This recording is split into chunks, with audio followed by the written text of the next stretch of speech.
Hello बच्चों, आइए इस प्रश्न को देखते हैं। अभिकथन ए।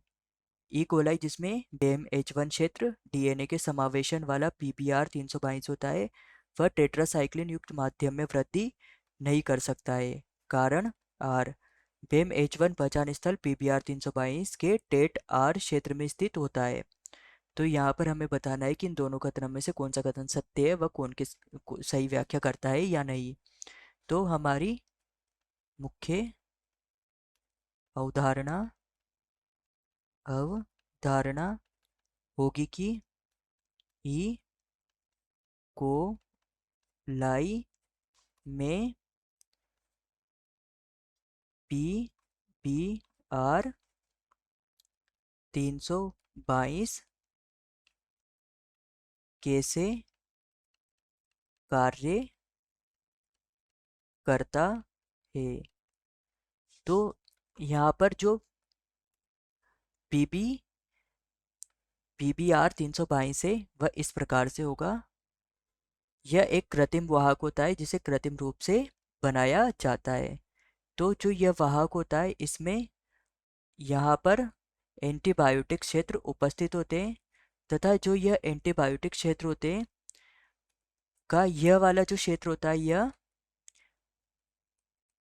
टेट रेजिस्टेंट क्षेत्र होता है, तथा इस क्षेत्र पर आकर ही जो डीएनए होता है ई कोलाई का उसका समावेश होता है।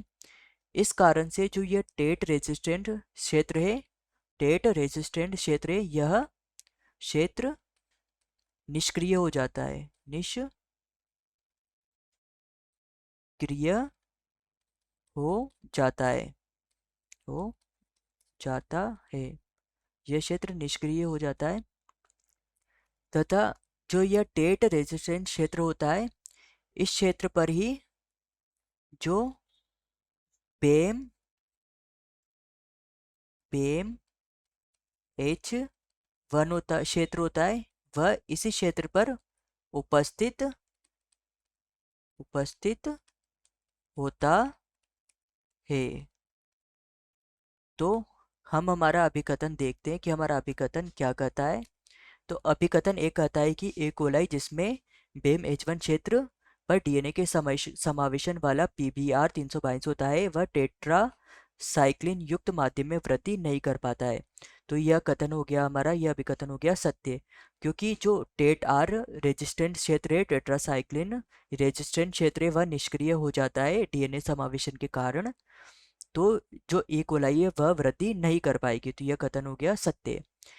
कारण आ रहे बेम H1 पहचान स्थल PBr टेटार क्षेत्र में स्थित होता है। तो यह भी हो गया सत्य, क्योंकि जो बेम H1 क्षेत्र है यह इसी जगह पर स्थित होता है।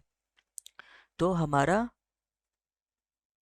प्रमुख सिद्धांत होगा कि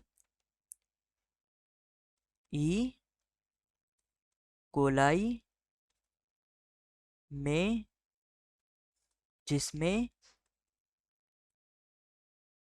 PBr 322 उपस्थित हो वह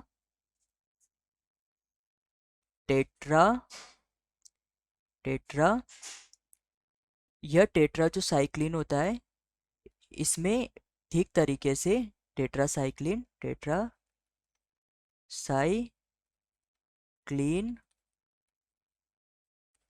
में वृद्धि नहीं कर पाता है, क्योंकि इसके पास वह जीन उपस्थित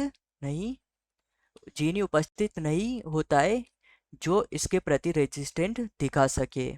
तो हमारा उत्तर हो जाएगा उत्तर ए कि ए और आर दोनों सत्य है और आर ए की सही व्याख्या है।